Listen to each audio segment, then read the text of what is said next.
Okay, students, are you able to see the screen? Yes, ma'am. हमारा Yes, chapter ma'am. Complete हो गया था nation building. अगर आपको चैप्टर के अंदर कोई दिक्कत आई है तो आप लोग पूछ सकते हैं अभी।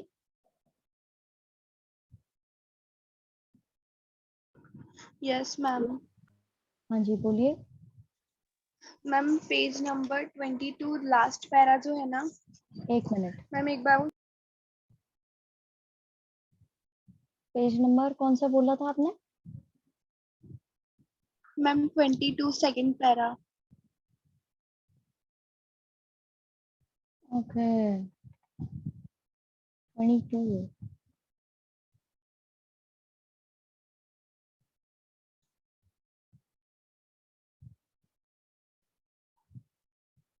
Second para. Now it is more than 50 years since ये वाला। Yes ma'am. Okay. Now it is more than 50 years since the formation of the linguistic states. आज के जमाने के हिसाब से उन्होंने वो बताया है कि अब 50 साल से ज्यादा हो गए हैं जो हमारे यहाँ पे भाषा के बेसिस पे जो स्टेट्स डिवाइड की गई थी उनको, उस चीज को 50 साल से ज्यादा हो चुके हैं।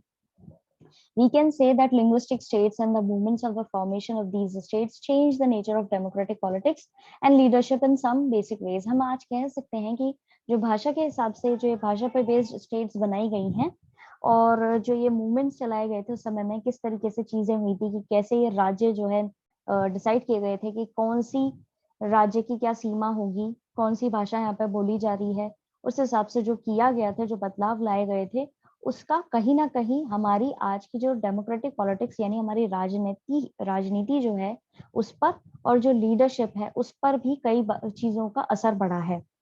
जो भाषा के हिसाब से इन्होंने जो बदलाव लाए हैं राज्यों के अंदर और उस चीज को 50 साल से ज्यादा हो गए हैं, हमें आजादी मिले 50 साल से ज्यादा हो चुके हैं, उसके लिए यहाँ पे बोला जा रहा है कि उस समय जो मूवमेंट्स चलाए गए थे, उस समय जो चीजें हुई थी, बदलाव लाए गए थे, उनका असर हमारी राजनीति पे भी पड़ा है और हमारी लीडरशिप पे भी पड़ा है कई अलग अलग प्रकार से। The path to politics and power was now open to people other than the small English speaking elite. मैंने जैसे कि आपको बताया था कि उस पुराने जमाने में जब आजादी मिली थी उस समय में अंग्रेजी बोलने वाले लोग जो थे उनको ज्यादा राजनीति के अंदर इम्पोर्टेंस दी जाती थी और उनको ज्यादा पावर्स मिलती थी। ठीक है, तो वो जो चीज थी अब कहीं ना कहीं खत्म हो गई थी और बाकी लोगों के लिए भी रास्ते खुले थे जिसमें अलग भले उनको अंग्रेजी ना भी आती हो तो भी उनको वेलकम किया जाता था और राजनीति के अंदर कि वो आकर के इसमें हिस्सा ले सके और उनको कुछ पावर्स जो है वो भी उस समय में मिला करती थी।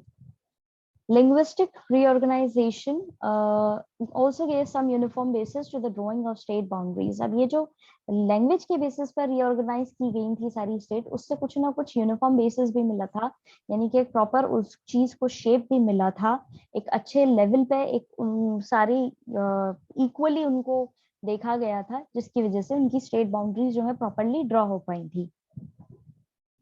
It did not lead to the disintegration of the country as many had feared earlier. और जो इन लोगों को पहले डर बना हुआ था कि अगर हमने लैंग्वेज के बेसिस पे स्टेट्स को बाउंड्रीज उनकी सेट करी तो हो सकता है कि आगे जाकर के हमारा देश जो है वो यूनाइट होने की बजाय वो पूरी तरह से डिसइंटीग्रेट और बिखर जाए और सेपरेट हो जाए, तो वो जो डर था वो भी खत्म हो गया था। On the contrary it strengthened the national unity, और बल्कि इसके ऑपोजिट क्या हुआ, इससे हमारे देश को और यूनिटी जो है वो और मजबूत हुई। जो उन्होंने लैंग्वेज के बेसिस पर स्टेट्स डिवाइड करी थी उस चीज के लिए यहाँ पर बोला गया है। समझ में आया अब आपको ये पैराग्राफ? Yes ma'am. ओके, और किसी को कोई दिक्कत इस चैप्टर में? No, ma'am, no problem. सबको सब कुछ क्लियर है? No, ma'am. बाकी बच्चे यस मैम। देंगे, you don't have Yes, ma'am. Yes, ma'am. Okay, then we should move towards our notes. Challenges for the new nation. India became independent in August 1947. Immediately after independence, there were 3 challenges in nation building. India जो है आजादी जब मिली India को अगस्त 1947 के में, तब अचानक से काफी सारे चैलेंजेस जो हैं इंडिया के सामने आ गए थे, जो उसको समय डील करने थे। उनमें से 3 चैलेंजेस जो है वो मेन थे। The first and the immediate challenge were to shape nation that was united yet accommodative of the diversity existing in the society in eradication of poverty and unemployment। जो सबसे पहला चैलेंज इंडिया के सामने वो ये आया था कि कैसे इस देश को यूनाइट किया जा सके, एक प्रॉपर यूनिटी इसमें लाई जा सके, साथ ही साथ जो डाइवर्सिटी है, यहाँ की विविधता है, अलग अलग समाज के अंदर अलग अलग जाति, अलग अलग धर्म के लोग हैं, उनको साथ में इस सब चीजें प्रोवाइड कराई जा सके, और जो गरीबी है उसको घटाया जा सके, और जो गरीबी है उसको, और गरीबी के साथ में जो अनएम्प्लॉयमेंट है उसको भी घटाया जा सके। ये सबसे पहला इमीडिएट चैलेंज उनको देखने को मिला था। इंडिया के सामने सबसे पहला यही चैलेंज आया था। The second challenge was to establish democracy. दूसरा चैलेंज ये था कि यहाँ पे जनतंत्र वाली जो सरकार है वो कैसे एस्टैब्लिश की जाए। The third challenge was to ensure the development and well-being of the entire society and not only of some section। और जो तीसरा चैलेंज था वो ये था कि कैसे सबका विकास हो सके, पूरी समाज का विकास हो सके, और सिर्फ एक ऐसा नहीं हो कि किसी एक पर्टिकुलर तबके का ही विकास हो रहा है, वो चीज ना हो, और बल्कि सबको साथ में लेकर के सबका विकास हो। ये तीसरा चैलेंज उनके सामने था। इन तीनों पॉइंट्स के अंदर किसी को कोई दिक्कत? No, ma'am. No, ma'am. Okay, फिर हुआ partition, displacement and rehabilitation.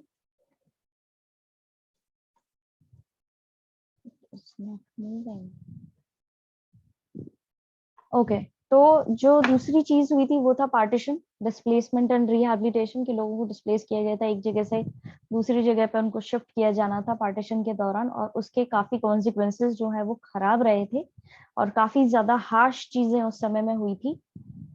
On 14 to 15th August 1947, two nation states, India and Pakistan, came into existence। यानी कि दो नेशन जो है वो रूप ले चुके थे उस समय में, 14 से 15 अगस्त को। 14 अगस्त को आपको पता होगा पाकिस्तान जो है इंडिपेंडेंस डे मनाता है, और 15 अगस्त को इंडिया जो है वो इंडिपेंडेंस डे मनाता है। Lakhs of people from both sides lost their homes, lives and properties and became victim of communal violence। अब कई लाखों लोग जो हैं दोनों ही तरफ से, उन्होंने अपने घर खो दिए थे, अपनी जिंदगियां खो दी थी, अपनी प्रॉपर्टीज खो दी थी, और वो इसके पीड़ित हो गए थे। जो कम्युनल वायलेंस वहां पे हुए थे, यानी जो दंगे हो गए थे उस चीज को लेकर के, काफी ज्यादा खराब कंडीशन हो गई थी। On the basis of the Muslim majority, belt West and East Pakistan was created, which were separated by a long expanse of the Indian territory। अब जैसा मैंने आपको चैप्टर के अंदर भी बताया था, एक मैप दिया हुआ है, इसमें बताया गया कि कैसे मुस्लिम मेजोरिटी की बेल्ट जो थी, उन्होंने अपना वेस्ट पाकिस्तान और ईस्ट पाकिस्तान चुन लिया था, और उसके बीच में जो है इंडियन टेरिटरी पड़ रही थी काफी लंबी। Khan Abdul Ghaffar Khan, also known as Frontier Gandhi, was the undisputed leader of the Northwest Frontier Province।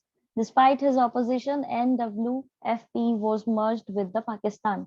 अब ये खान अब्दुल गफर खान जो है, ये एक फ्रंटियर गांधी के तौर पर पहचाने जाते थे।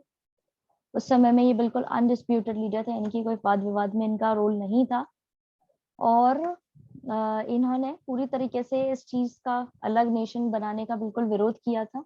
ये नहीं चाहते थे कि ये पहली बात कि ये नहीं चाहते थे कि अलग नेशन बने, उसके साथ में ये नहीं चाहते थे कि नॉर्थ वेस्टर्न फ्रंटियर प्रोविंस जो है वो जाकर के पाकिस्तान के साथ में जुड़ जाए। लेकिन फिर भी इनके विरोध के बावजूद भी हुआ क्या, इनकी जो ये NWFP जो प्रोविंस थी, ये उसके साथ में मर्ज हो गई पाकिस्तान के। The portion of Punjab and Bengal caused the deepest trauma of partition। और सबसे ज्यादा गहरा सदमा कौन से एरियाज पर के लोगों पर पड़ा था जब ये पार्टीशन हुआ था, बंटवारा हुआ था? तो पंजाब का हिस्सा और जो बंगाल का हिस्सा है उस पर सबसे ज्यादा सदमे वाली चीज हुई थी। इस पूरे टॉपिक के अंदर किसी को कोई दिक्कत आई है इन पॉइंट्स में तो आप लोग भी पूछ सकते हैं। No, ma'am, no problem. Okay, अब है कॉन्सिक्वेंसेस ऑफ पार्टीशन। क्या कॉन्सिक्वेंसेस रहे थे? The year 1947 was the year of the one of the largest, most abrupt, unplanned and tragic transfer of population of human history as known। 1947 के अंदर जब ये बंटवारा हुआ तो वो साल में सबसे बड़ा और सबसे खराब और सबसे अनप्लैन्ड और सबसे दुखदाई ट्रांसफर हुआ था ह्यूमन हिस्ट्री के अंदर। ह्यूमन हिस्ट्री का मतलब इंसानियत की जो पूरा इतिहास है उसके अंदर सबसे खराब पॉपुलेशन का ट्रांसफर जो हुआ था वो यही हुआ था। यानी बंटवारा जो हुआ था, एक जगह से दूसरी जगह जो लोग गए थे तो सबसे खराब यहीं पे ही हुआ है पूरे वर्ल्ड में। Minorities on both sides of the border fled their home and secured temporary shelter in the refugee camps. दोनों ही साइड से, इंडिया हो या पाकिस्तान हो, दोनों ही तरफ से जो माइनॉरिटी ग्रुप के लोग थे उनको वहां से निकाल दिया गया था। अपने घर से वो निकल के बॉर्डर पर आ गए थे और वहां पर उन्हें टेम्पररी शेल्टर मिल गया था। रिफ्यूजी कैंप में उन्होंने शरण ले ली थी। Women were often abducted, raped, attacked and killed. They were forcefully converted to other religion. औरतों के साथ में बहुत ज्यादा खराब चीज हुई थी उस समय में। उनको जबरदस्ती उठा लिया जाता था, रेप कर दिया जाता था, मार दिया जाता था, और अगर कुछ नहीं तो जो उठा के लेके जा रहे हैं वो अपने धर्म में उनका परिवर्तन करवा लेते थे और जबरदस्ती शादी भी कर लेते थे। Political and administrative machinery failed on both side. राजनीतिक और जो ऑफिस वाली चीज होती है और एडमिनिस्ट्रेटिव मशीनरी जो थी वो दोनों ही तरफ फेल हो रही थी, क्योंकि कुछ भी उस समय में प्लान्ड तरीके से नहीं हुआ था। लोगों को आजादी के समय तक ये भी नहीं पता था कि वो इंडिया में है या पाकिस्तान में है। जब ये आजादी अनाउंस की गई थी 14 से 15 अगस्त के दौरान, और फिर इसके बाद में जस्ट एकदम अफरा तफरी मच गई। लोग बाग जो दंगाई थे, जिन्होंने दंगे भड़काए थे, कम्युनल वायलेंस जिन्होंने किया था, उनकी वजह से सिचुएशन जो है वो बहुत ज्यादा खराब होती जा रही थी उस समय में। कोई भी राजनीतिक तौर पे या एडमिनिस्ट्रेटिव तौर पे कोई भी कंट्रोल नहीं कर पा रहा था सिचुएशन को। Then there was huge loss of lives and property. Communal violence was on its culmination. अब उस समय में बहुत ज्यादा, जैसे मैंने भी आपको बताया कि कितना ज्यादा लोगों की जिंदगियां जो हैं वो गई हैं इस कम्युनल वायलेंस के कारण। साथ ही साथ यहाँ पर उनकी प्रॉपर्टीज भी, उनके जब वो पर्टिकुलर किसी एक जगह पर रह रहे हो, उनको दूसरे दिन बोल दिया कि नहीं भाई ये तो पाकिस्तान है, तुम इंडिया में जाओ, तुम हिंदू हो, तुम यहाँ कैसे रह रहे हो, तो उनको सब अपना घर बार छोड़ छाड़ करके भागना पड़ता था। तो उनके पास में कोई प्रॉपर्टी वगैरह भी नहीं थी। और ये कम्युनल वायलेंस जो है वो अपने कल्मिनेशन यानी कि अपने शिखर पे थी। पूरी तरीके से वहां पे दंगाई जो है वो दंगे कर रहे थे। कॉन्सिक्वेंसेस ऑफ पार्टीशन समझ में आया? किसी को किसी पॉइंट में दिक्कत आई है तो आप लोग पूछ सकते हैं। No, ma'am, it's clear. Okay. Then integration of princely states. Okay. अब कैसे ये जो राजा लोगों के द्वारा जो चलाए जाते थे राज्य, जो उन किंगडम्स उनके कंट्रोल में थे, उसको कैसे साथ में लेकर के आए, वो इस चीज के अंदर काफी बताई जाएगी आपको। जैसे कि there were two types of provinces in British India. जब इंडिया ब्रिटिशर्स के कंट्रोल में था उस चीज को बोला जाता है ब्रिटिश इंडिया, और वहां पर दो तरह के क्षेत्र हुआ करते थे। पहला तो वो the British Indian provinces directly under the control of British government, वो एरियाज जो डायरेक्टली ब्रिटिशर्स जो है अपने कंट्रोल में रखते थे। ठीक है। दूसरा princely states govern by Indian princess, जो चलाए तो इंडियन प्रिंसेस के द्वारा जाते थे लेकिन सुप्रीमेसी जो है वो ब्रिटिशर्स की ही रखी जाती थी। तो दो तरह के इलाके हुआ करते थे, एक तो ब्रिटिश इंडियन प्रोविंसेस और princely state. Immediately after the independence, there were almost 565 princely states. Many of them joined Indian Union. अब जब आजादी मिली तब उस समय में लगभग हमारे यहाँ पर 565 प्रिंसली स्टेट्स थी जो बाद में जाकर के इंडियन यूनियन को ज्वाइन करती हैं। लेकिन आपको पता ही है कि किस तरीके से उन्होंने ज्वाइन किया और किस किस ने मना किया था। सबसे पहले है ट्रेवनकोर, हैदराबाद, कश्मीर और Manipur initially refuse to join Indian union. अब जो ट्रेवनकोर जो एरिया है उन्होंने मना कर दिया था कि भाई हम इंडियन यूनियन को ज्वाइन नहीं करेंगे, और फिर उसके बाद हैदराबाद ने मना कर दिया था, फिर कश्मीर ने मना कर दिया था और मणिपुर ने मना कर दिया था। तो ट्रेवनकोर जो है उसके एरिया ने मना किया, फिर उसको बाद में लेटर ऑन वो भी अग्री कर गए, फिर हैदराबाद भी अग्री कर गया, कश्मीर भी अग्री कर गया, और मणिपुर जो है वो भी मना कर दिया। लेकिन क्वेश्चन जब कभी पूछा जाए आपसे कि इनिशियली किसने रिफ्यूज किया था, इनिशियली यानी शुरुआती तौर पर किसने मना कर दिया था इंडियन यूनियन को ज्वाइन करने से, तो आपने ये सब नाम बताने हैं। ठीक है, किसी को कोई दिक्कत? No, ma'am. No, ma'am. Government's approach. Then interim government took a firm steps against the possible divisions of India into small principalities of different sizes. उस समय में जो interim government बनाई गई थी, interim government वो होती है जो छोटे समय के लिए, short period of time के लिए बनाई जाती है, जो recent समय में जो current situation चल रही है अगर उसको कोई डील नहीं कर पा रहा तो उस चीज को डील करने के लिए शॉर्ट नोटिस पे जो गवर्नमेंट बनाई जाती है उसके लिए बोला जाता है इंटरिम गवर्नमेंट। इन्होंने कुछ शुरुआती स्टेप्स लिए जिससे जो डिवीजन हुआ है इंडिया का, जो वहाँ पे छोटी छोटी डिफरेंट साइजेस थे, उस चीज को डील कर पाए।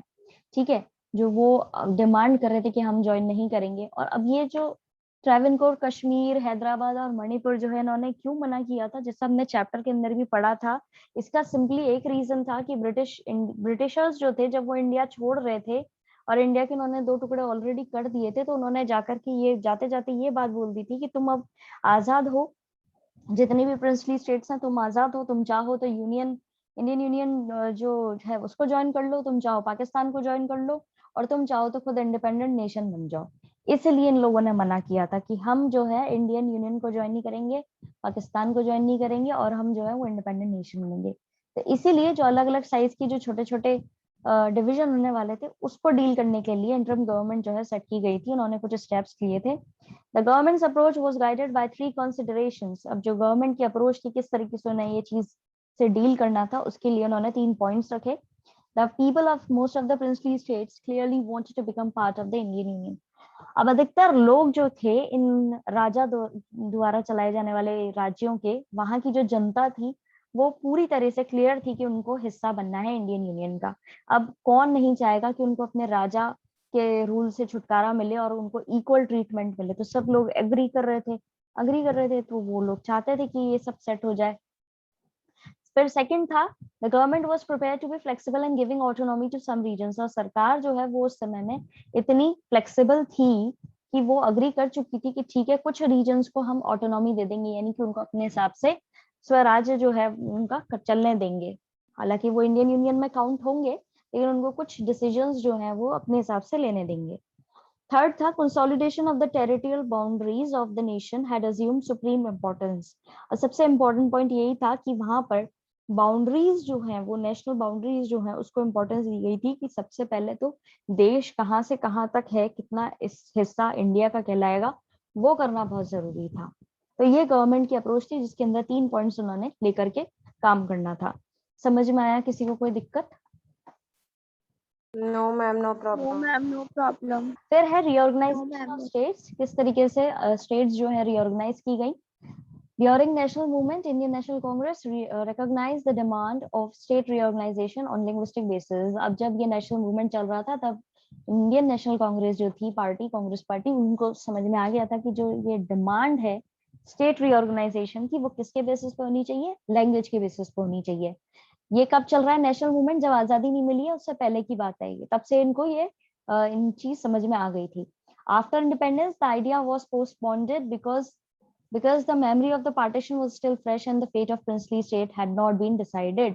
जब आजादी मिल गई, तब ये आइडिया कि लैंग्वेज के बेसिस पे हम स्टेट्स जो है उनको रीऑर्गेनाइज करेंगे, वो त्याग दिया गया, कुछ समय के लिए टाल दिया गया, क्योंकि उस समय में पाकिस्तान और इंडिया के जो पार्टीशन हुआ था उसकी यादें अभी भी ताजा थी। और ये भी डिसाइड होना भी बचा था कि भाई प्रिंसली स्टेट जो है वो हिस्सा बनेंगी भी या नहीं बनेंगी। अगर वो अग्री नहीं करेंगे तो पहले उनको मनाया जाए, उसके बाद में उनके स्टेट्स जो है उस हिसाब से डिवाइड की जाए। तो वो चीज होनी बची थी अभी, इसीलिए भी पोस्टपोन कर दिया था। Third point, after a long movement in December 1952 Andhra Pradesh was created on linguistic basis. फिर काफी ज्यादा मूवमेंट के बाद में दिसंबर 1952 के अंदर आंध्र प्रदेश जो है उसको लैंग्वेज के बेसिस पे अलग बना दिया गया था। Creation of this state give impetus to reorganise the states on linguistic basis. As a result, Government of India appointed State Reorganization Commission in 1953. अब जब आंध्र प्रदेश बन गया था, तो उसके बाद में बाकी जो राज्य थे लैंग्वेज के बेसिस पर उन्होंने भी जोर पकड़ लिया और उन्होंने भी इस चीज की डिमांड करना शुरू करा।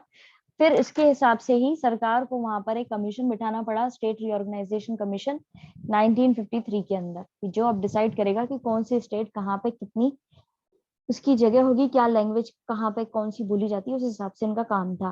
This commission accepted the boundaries of the state should reflect the boundaries of different languages. इस कमीशन का काम ही यही था कि अलग अलग स्टेट को डिसाइड करना कि उनकी लैंग्वेजेस कौन कौन सी हैं, उस बेसिस पे ये स्टेट डिसाइड करने वाले थे। On the basis of its report the state reorganisation act was passed in 1956। अब लैंग्वेज के बेसिस पे ही स्टेट रीऑर्गेनाइजेशन एक्ट जो है वो पास किया गया 3 साल बाद 56 के अंदर। This led to the creation of 14 states and 6 union territories. इससे क्या बना, आगे जाकर के 14 स्टेट्स बने और 6 यूनियन टेरिटरीज बने। इस टॉपिक के अंदर किसी को कोई दिक्कत? No, ma'am. No No, problem. ma'am. अब यहाँ पे कुछ इंपॉर्टेंट टर्म्स हैं जो आपको थोड़ा सा ध्यान में रखने हैं। पहला है two nation theory. It was propounded by Mohammad Ali Jinnah to create a separate state for Muslim. Two nation theory के अंदर ये अली जिन्ना जो थे उन्होंने रखी गई थी ये थ्योरी उन्होंने ही दी थी। और इसमें बेसिकली ये बताया गया था कि वो जब डिमांड कर रहे थे कि भाई हमारे जो मुस्लिम्स हैं उनके लिए अलग स्टेट बननी चाहिए, तब उन्होंने ये टू नेशन थ्योरी वाली चीज कहना शुरू किया था। British Indian provinces, the Indian provinces which were directly under the British government before independence, वो areas जो इंडिया के थे लेकिन किसके डायरेक्टली कंट्रोल में थे? ब्रिटिश सरकार के। इंडिपेंडेंस यानी हमारी आजादी से पहले। Princely states ruled by princes who enjoyed some form of control over their states internal affairs under the British supremacy, वो states जो चलाते तो राजा लोग थे, कंट्रोल वो करते थे, लेकिन वो थे किसके अंडर में? ब्रिटिश सुप्रीमेसी के अंडर में ही थे। इंटरनल अफेयर्स को वो मेंटेन करते थे। रजाकार्स पैरामिलिट्री फोर्स के निजाम की जो भेजा गया था, लोग जो वहां पे मूवमेंट कर रहे थे उनके खिलाफ, उसको कंट्रोल करने के लिए। Movement which had no bound, जिसकी कोई सीमा नहीं थी। निजाम रूलर था हैदराबाद के, जिनको टाइटल दिया गया था निजाम की, जो वर्ल्ड का सबसे रिचेस्ट पर्सन हो, उसका मतलब था निजाम। स्टेट रीऑर्गेनाइजेशन कमीशन अपॉइंट किया गया था 1953 के अंदर, जिनको वापस से बाउंड्री सेट करनी थी स्टेट की। So here completes your important terms. किसी को कोई दिक्कत? No, No, ma'am. ma'am. No, ma'am. Okay, तो ये क्वेश्चन आंसर्स जो हैं ये अपलोड कर दिए जाएंगे स्कूल ऐप पे। आपका चैप्टर कंप्लीट हो गया है, ठीक है। Now we are running out of time. I am going to send you link for your history class. Okay, Class. Thank you, ma'am. Thank